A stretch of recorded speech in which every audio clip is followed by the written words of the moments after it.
it's the anniversary of the adoption of the Universal Declaration of Human Rights, which was adopted in 1948. So 2018 is actually the 50th anniversary, 70th anniversary of the original adoption. So there, 1958?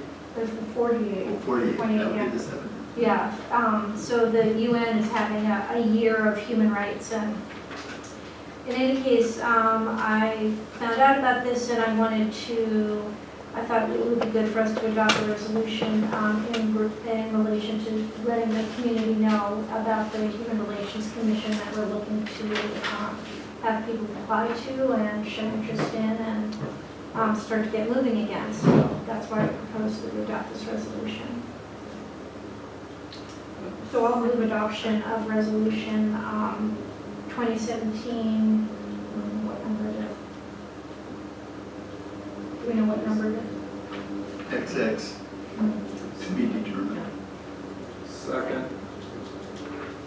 Discussion? Would, I think would be appropriate, would you like to read the resolution, just so we... Sure. Whereas in 1948, the United Nations adopted a Universal Declaration of Human Rights, which asserted in 30 articles certain fundamental human rights, including the right to life, liberty, and the security of person, the right to recognition everywhere as a person before the law, and the right to seek and to enjoy in other countries asylum from persecution. And whereas working towards equality, justice, and freedom prevent violence and sustain peace. And whereas on November 6, 2017, the Shorewood Village Board approved an ordinance regarding the Shorewood Human Relations Commission and is in the process of soliciting applications for said commission. And whereas the Human Relations Commission is empowered to provide referrals and resources to anyone whose rights have been threatened within Shorewood, a venue for discussion and education, and is further empowered to make recommendations to public agencies within Shorewood on improving access and opportunities for all residents. And whereas the Human Relations Commission is also directed to prepare an annual report for presentation to all elected bodies that details reported acts of discrimination or racism within Shorewood. Therefore, be it resolved that the Director of Shorewood joins other communities throughout the world in recognizing December 10th, 2017 as Human Rights Day. Yes. I think it was the fastest discussion we've ever had in the committee structure. This is, Unanimously This is wonderful. supported. Yeah. okay, any other discussion? This will be a roll call vote. Trustee Amenta. Aye. Trustee Bachhorst. Yes. Trustee Maher. Yes. Trustee McKay. Yes. President Johnson. Yes. Don't forget me. Okay, that takes us to next item, 8C, JP&L, Judiciary Personnel and Licensing. Trustee McKay. Yes, thank you, President Johnson. Tonight, we were asked to consider adopting the Human Resource Manual updates. There's a memo from Tyler Burkhart in our packet that reviews the background to this, and it's kind of follow-up. It's trying to get to a place where annually we adopt changes to the Human Resources Manual that keep us up to date with changes in policy or that are made mid-year, and also wage and salary, wage and fringe benefits scales. There are several proposed amendments to the HR manual that are outlined in our memo, including language around police sergeants and lieutenants, adding a whistleblower protection clause, and changing the length of notice for retirement, extending it from 14 calendar days to 30.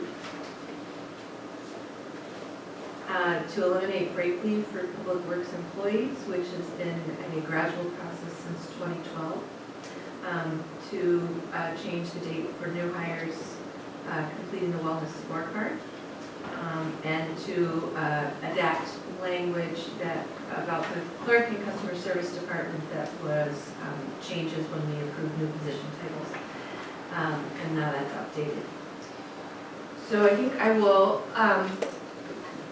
Tyler, Mr. Burkhart in committee said that he can do a very kind of straightforward presentation on this. He also has a PowerPoint slide presentation if, you know, the board would prefer to have it presented in that manner. And so I'm not sure whether we would want to get a motion on the floor for these, to consider these updates, or have the presentation first. What is the presentation for both items 2 and 3? Yeah, it incorporates all. You incorporate both of them? Yeah, this is all pretty much one action, it's just, or one general action in 3 subsections, so. The only thing I want to mention is in action 1, I talked to Trustee Macher on the phone this morning. We had 2 just small amendments, just wanted to clarify. The first one would be in the table of contents.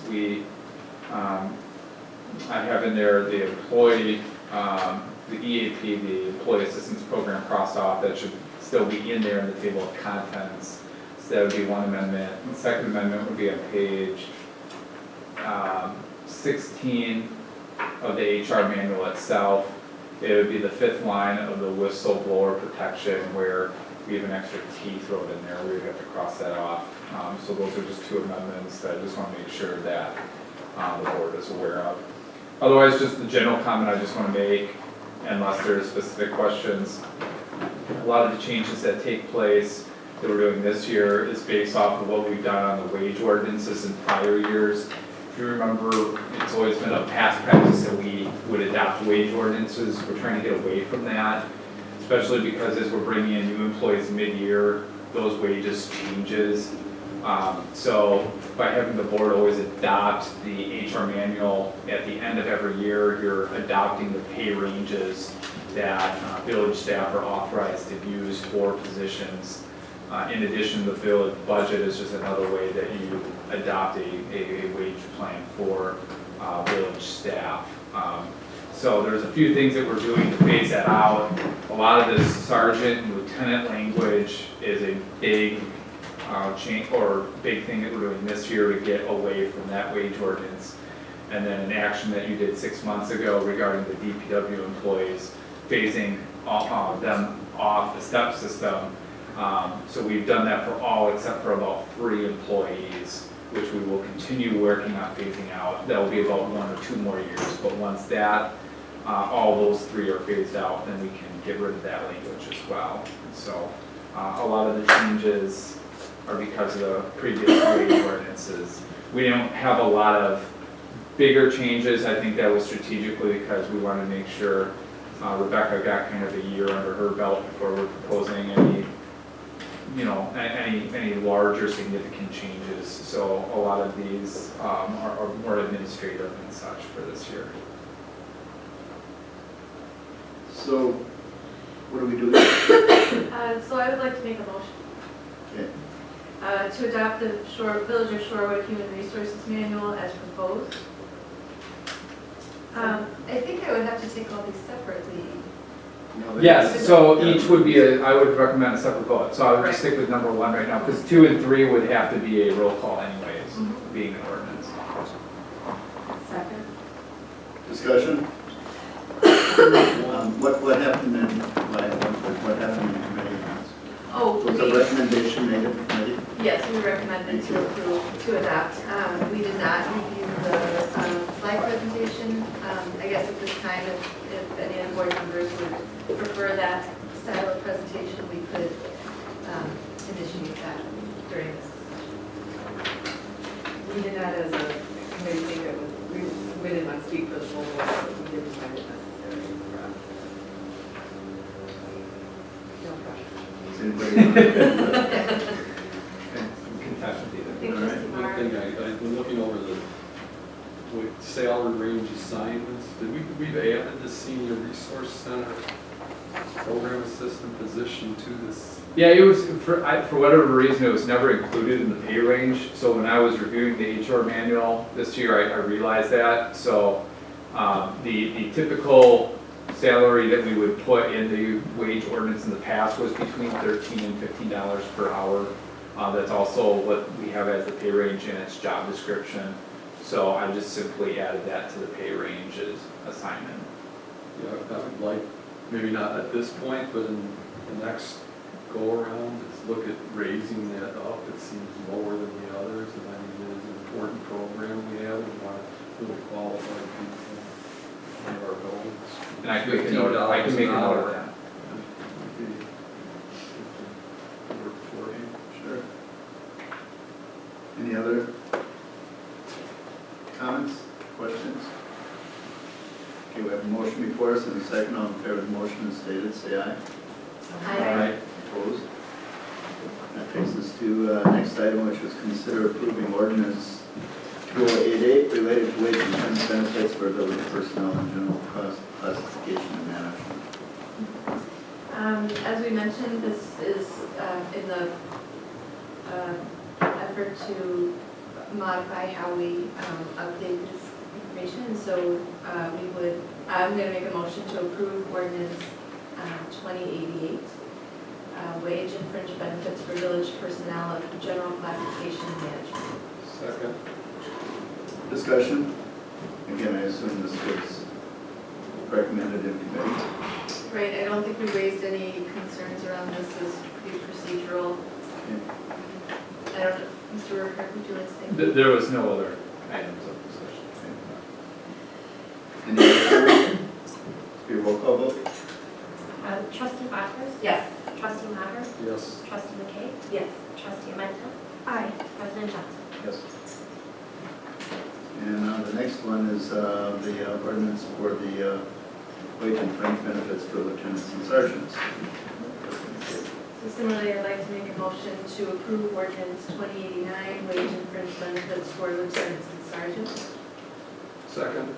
Discussion? This ordinance change was discussed previously in our adopting the manual.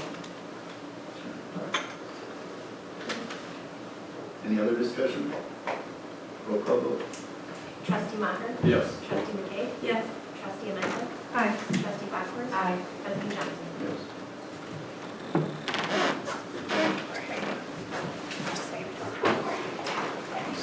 Okay, that takes us to the next item, which is under community and business relations. Consider policy change for permanent seating and lighting in the public right-of-way for Stone Creek Coffee at 4106 North Oakland. This was handled by a committee of one this evening. The committee did not come to a consensus. The right hand and the left hand. Oh, no, Bart, the new planning administrator, planning department administrator was there. It's his first day. Staff had a number of questions. I had a number of questions that I'm sure the other committee members probably had too. So staff is going to go away and think about it a little more and review some of the special privilege conditions and how that, what permanent means and how, if we ever, what would be our review process? Would we review this annually? And some other issues. So staff will be bringing it back to the committee for further. So this is being deferred. Deferred. All right. That takes us to next item under public safety. Discuss and consider police radios. Trustee Bachhorst. Okay, the police is going to present to the full board tonight on this topic, so I'm just going to hand it over to the chief. Then I see the police. So, how much more do we need? We're all there. We're all there. We're all there. Oh, that's Joy. true. So that's how City. convenient. Yeah. Thank you for noticing. So, Could you give a summary, just because the pages, some members of the public may be interested in this issue and the committee's not filmed and the meeting is. Sure. So, as discussed at the committee level, we currently have EF Johnson radios that we had some issues with after the purchase in 2013. And in 2015, we continue to have some issues with the radios, and we had E.F. Johnson from the national level, as well as the vendor, as well as Motorola, as well as Milwaukee County radio techs were here and tested the radios, one for coverage issues, as well as specific radio issues. At that point, we determined, or they found that there was some upgrading of software that was needed for our radios that was done. They did do a day of testing with our radios versus the Motorola radio, and they seemed to perform the same. After the update of the radios, they seemed to perform better over the course of the next year and a half. And then we started to experience similar issues again here late in 2017. And there were some reports from the officers regarding unable to hear other officers, dropping calls, and when they were able to hear them, staticky and unreadable. And those are the same reports that we got from the dispatch and reviewing those tapes.